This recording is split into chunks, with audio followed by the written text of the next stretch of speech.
Hello दोस्तों, welcome to my channel. दोस्तों, आज की वीडियो में एसएससी सीजीएल एग्जाम 2023 टीयर 1 के प्रीवियस ईयर की सीरीज में आप देख सकते हैं कि 25 जुलाई को पूछे गए शिफ्ट नंबर 4 में जितने सारे क्वेश्चंस होंगे इंग्लिश का, इन सबको हम लोग आज डिस्कस करने वाले हैं बेहतरीन तरीके से। तो ये हमारा सेट नंबर 32 होगा। आई थिंक जो भी होगा आप एक बार देख लेना। पूरा का पूरा सेट हम लोग खत्म करने वाले हैं। 39 का सेट जो भी हुआ था सब खत्म करेंगे हम लोग। पहले मैथ्स खत्म किया, अब इंग्लिश खत्म कर रहे हैं। तो आइए शुरुआत करते हैं, चलते हैं हम लोग सीधे इंग्लिश के सवालों की तरफ। आप देख सकते हैं कि यहाँ से पहला सवाल आपका शुरू होता है। मोस्ट अप्रोप्रिएट सिनोनिम क्या होगा अगर हम बात करें ग्लोरीफाई का। ग्लोरीफाई करने का मतलब होता है गौरवान्वित करना, प्रशंसा करना। ठीक है, तो उसका सिनोनिम क्या हो जाएगा भैया? प्रेज। सिंप्लीफाई मतलब सरल करना। स्टूपिफाई मतलब क्या होता है? किसी को मूर्ख बनाना। Is all about stupefy. बोलते हैं भैया मूर्ख बनाना, इसी से बन गया स्टूपिड। समझ गए बात? स्ट्रेंथन का मतलब होता है मजबूती प्रदान करना या मजबूत बनाना। Whatever you want to say आप इसको कह सकते हैं। तो इस वर्ड का जो सिनोनिम होगा वो क्या हो जाएगा भैया? प्रेज। प्रेज करना मतलब प्रशंसा करना।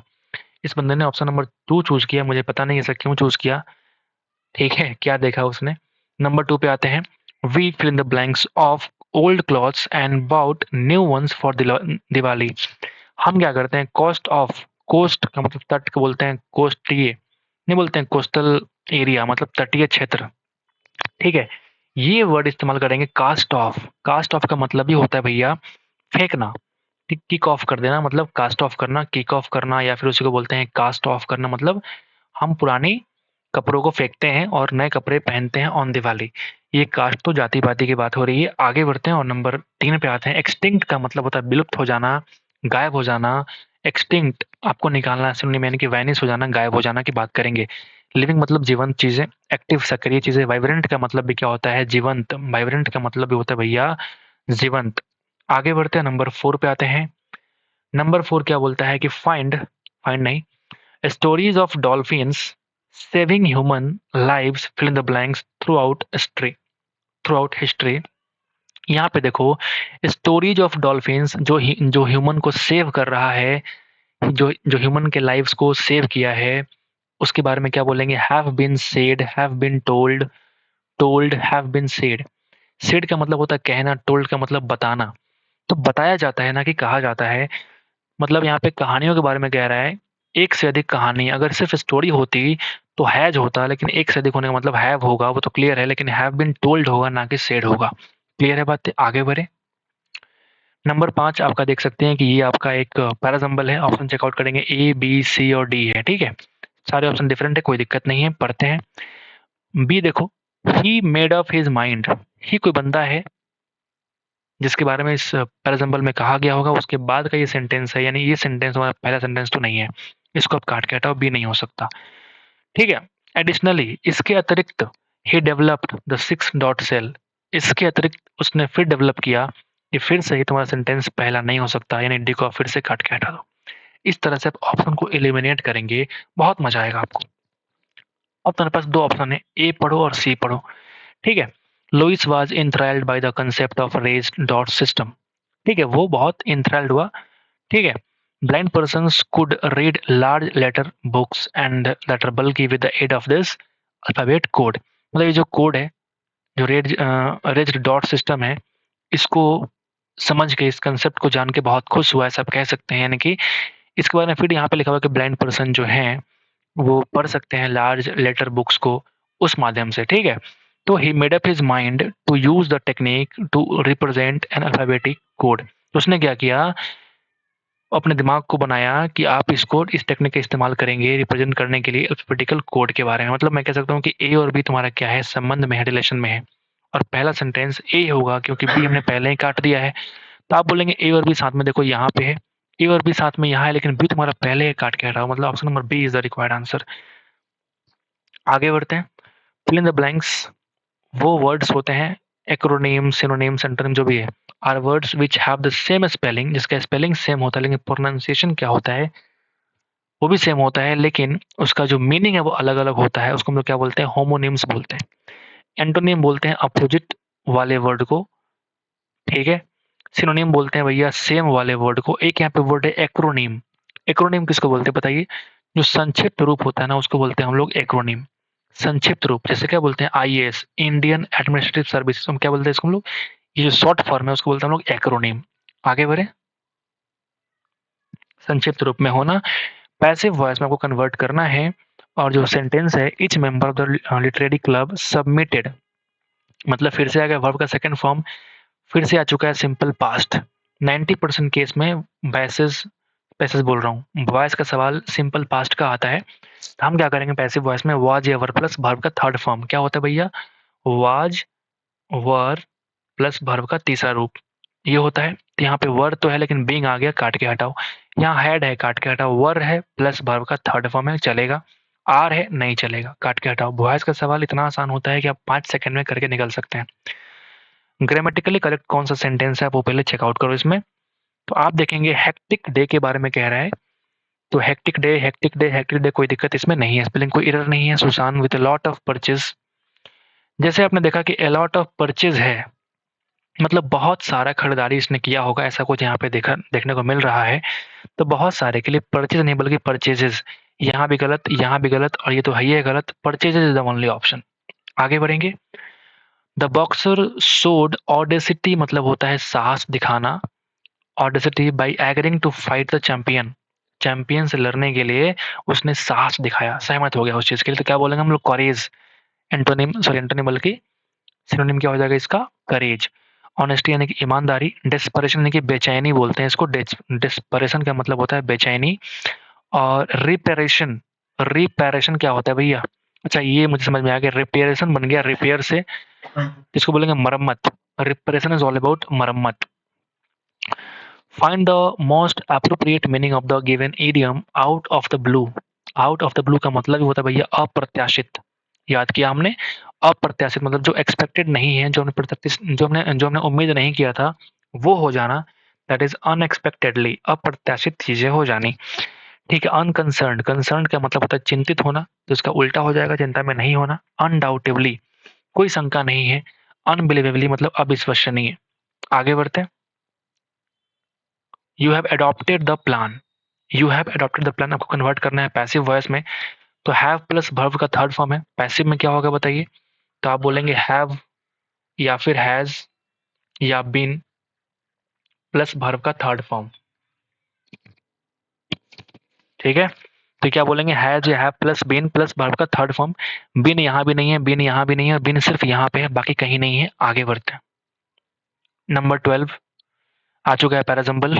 ठीक है, ऑप्शन देखिए, 2 बार ए है, बी और सी। डी हमारा पहले नहीं है तो डी को हम पहले काट के हटाएंगे, डी पहला सेंटेंस तो नहीं हो सकता। 2 बार ए होने का मतलब है कि 60% चांस होता है कि पहला सेंटेंस ए से शुरुआत होगी। बाकी आप पढ़ के देख लो।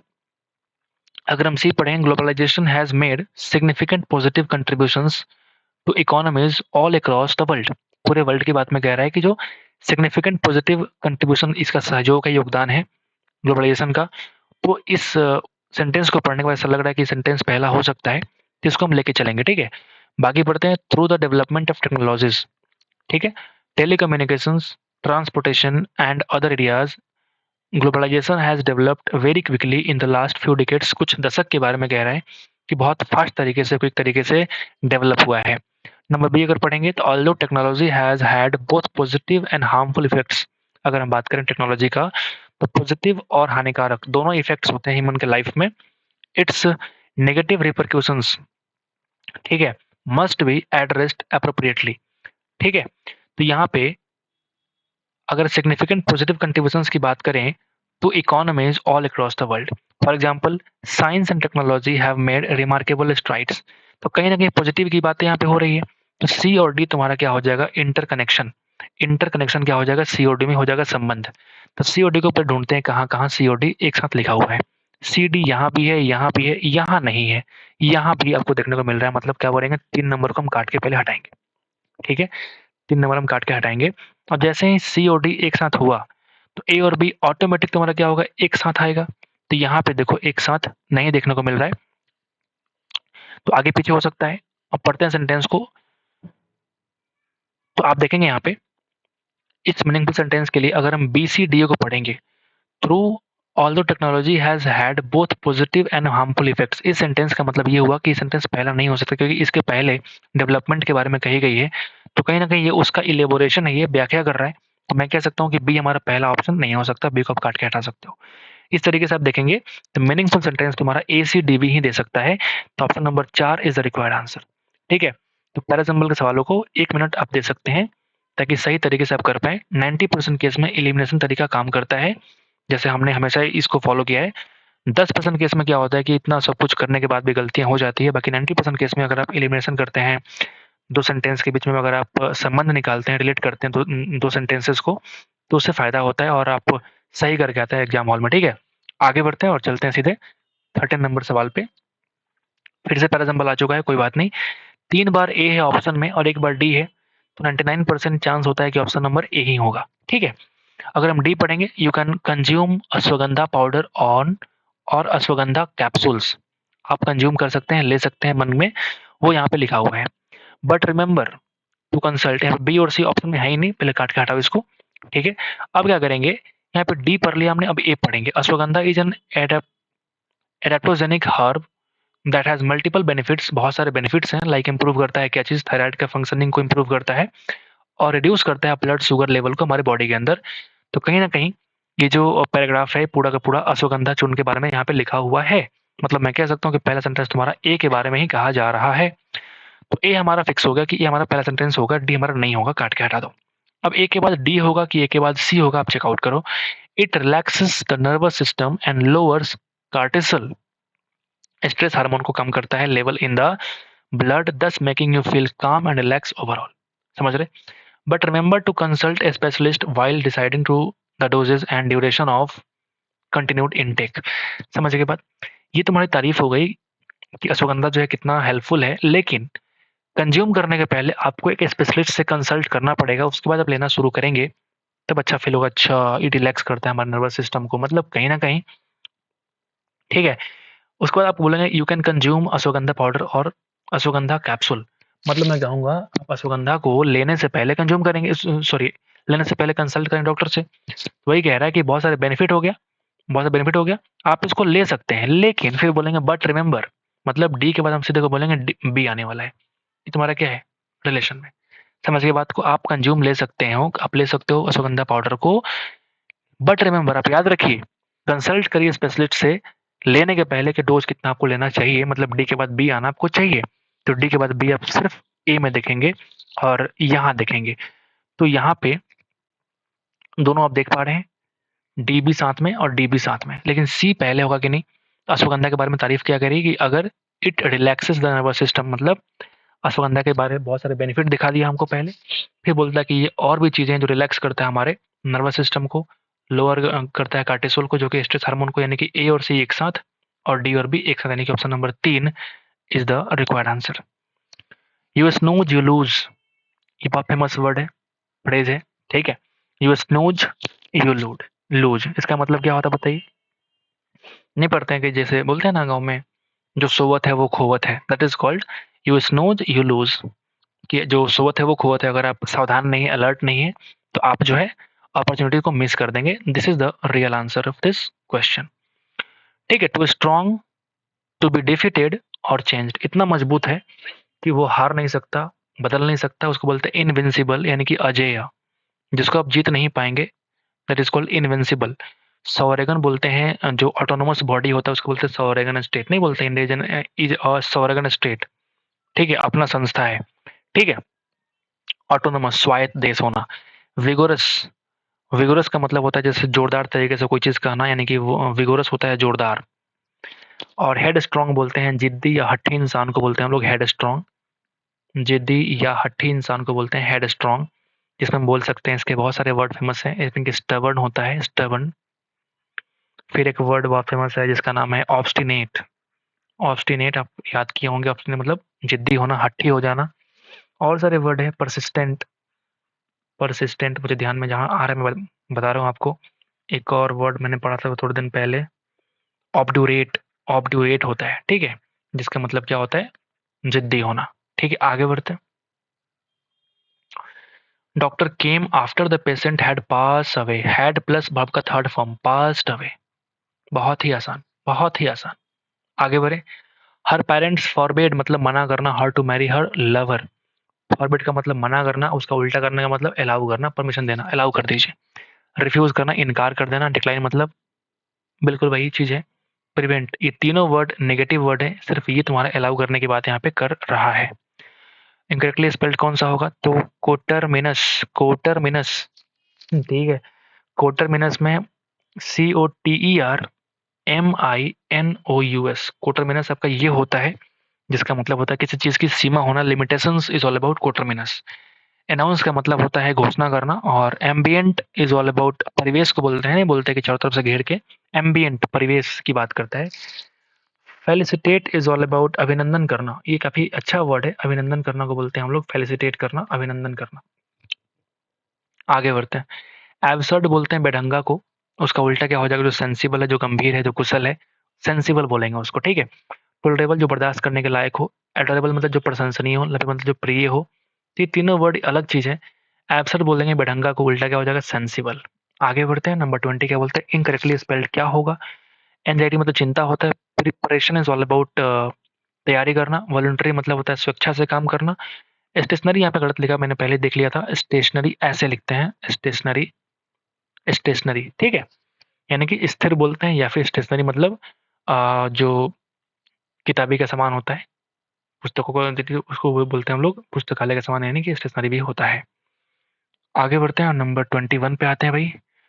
द मैसिव रैंसमवेयर अटैक, फिर आ चुका आपके पास कि रैंसमवेयर जो अटैक होता है, फिरौती मांगने के लिए अटैक करते हैं हम लोग, has crippled e hospital services of AIIMS Delhi, comma highlight करता है फिर the blanks vulnerability of the country's health care infrastructure and possibly other critical IT systems to cyber criminals. कहना क्या चाहता है? कहीं ना कहीं टेक्नोलॉजी की बात यहाँ पे कह रहा है। जैसे रैंसमवेयर होता है ना, रैंसमवेयर क्या होता है? जैसे किसी वायरस को भेज दिया किसी कंप्यूटर पे, कुछ अटैक कर दिया, आपके पर्सनल और जो आपके चीज़ें हैं, वैल्यूएबल डाटा हैं, उसको अटैक कर दिया और फिर वो अपने कंट्रोल में कर लिया। फिर आपसे रैंसम मांगा, फिरौती मांगा कि अच्छा मुझे इतने पैसे ऑनलाइन ट्रांसफर करोगे तो फिर हम इस डेटा को आपके पास वापस देंगे, वरना मिटा देंगे, इरेज कर देंगे।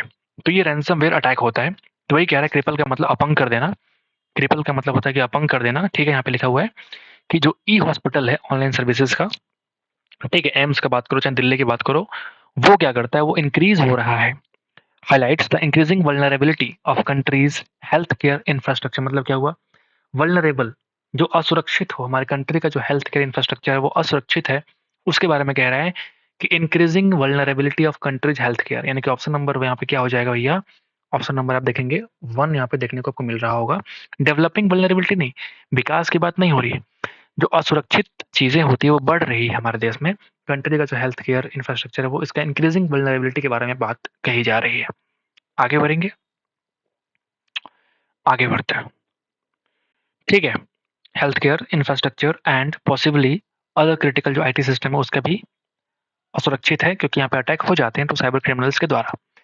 The premier public health care institute, the premier public health care institute fill in the blanks to around 15 lakh outpatients and 80,000 inpatients every year। जो premier public health care institute है वो क्या करता है? आप पहले वर्ड देखो, यहाँ पे सारे वर्ड सेम है। कैटर, कैटर का मतलब होता है सर्व करना, सेवा करना, ठीक है। तो आप मुझे बताओ यहाँ पे कौन सा वर्ब लगेगा? आप मुझे बताओ वर्ब का first form, second form, third form, fourth form. The premier public health care institute जो होता है वो कैटर करता है to around 15 lakh outpatients को और 80,000 इन पेशेंट्स को एवरी ईयर, हर साल करता है। यानी कैटरिंग क्यों? कैटर्स, सेवा करता है, ऐसा कुछ यहाँ पे देखने को मिलेगा आपको। Option number 3 is the required answer. आगे बढ़ेंगे, आगे बढ़ेंगे भैया। क्या बोलता है कि कंसेक्वेंटली, कंसेक्वेंटली लगातार, there are fears that the attackers could sell the now force encrypted AIIMS databases that contain करता है, जो रखता है पर्सनल इंफॉर्मेशन। ये जो पर्सनल है उसको बोलते हैं सरकारी कर्मचारी को बोलते हैं, जो काम करने वाले लोग को बोलते हैं पर्सनल, कर्मचारी को बोलते हैं पॉलिटिकल पब्लिक नहीं, पर्सनल की बात करेंगे। मैंने पहले ही कहा था जो स्टार्ट हुआ था कि पर्सनल चीज़ें, वैल्यूएबल चीज़ों को क्या करते हैं? वो अटैक करते हैं, उस इन्फॉर्मेशन को अपने पास रख लेते हैं, कंटेन कर लेते हैं, डेटाबेस को अपने पास रख लेते हैं। जो चीज़ें इंक्रिप्ट होती है उसको अपने पास रख लेते हैं। आप देखेंगे कि जैसे व्हाट्सएप वगैरह पे आप देखेंगे कि जब आप वॉइस कॉल करें या फिर वीडियो कॉल करेंगे तो वहाँ लिखता है कि this call is end to end encrypted, लिखता है ना, इंड टू इंड इनक्रिप्टेड। मतलब ये तुम्हारा सुरक्षित है। अगर वो डाटा जो तुम बात कर रहे हो, मान लो कोई तुम्हारा प्रिय इंसान है, आप उससे कुछ एक्सप्रेशन देके बातें कर रहे हो, अगर वो चीज़ें डेटा आपसे अगर लीक हो जाए, और फिर वो चीज़ें के लिए रैंसम मांगते हैं वो लोग। उसी को बोलते हैं वैल्यूएबल डेटाबेस को, पर्सनल डेटाबेस को अपने पास कंटेन कर लेना by using attack, by using cyber attack, जो भी आप कह लो। ठीक है? तो यहाँ पे लिखेंगे पर्सनल अटैक्स। आगे बढ़ेंगे, आगे बढ़ेंगे। यहाँ लिखा हुआ है कि जैसे information of patients including political leaders के बारे में, सीनियर एडमिनिस्ट्रेटर्स हैं, जजेस हैं, उन सबका डेटा को हम ले लेंगे अपने पास, and their health care records on the dark web. जो जो ये सब धंधा होता है वो डार्क वेब पे होता है, वो ऑनलाइन शो नहीं करता है। एक नॉर्मल इंसान उसको नहीं विजिट कर सकता है, वो डार्क वेब है, बहुत ही हाँ गंदा जाल है वो सब। ठीक है?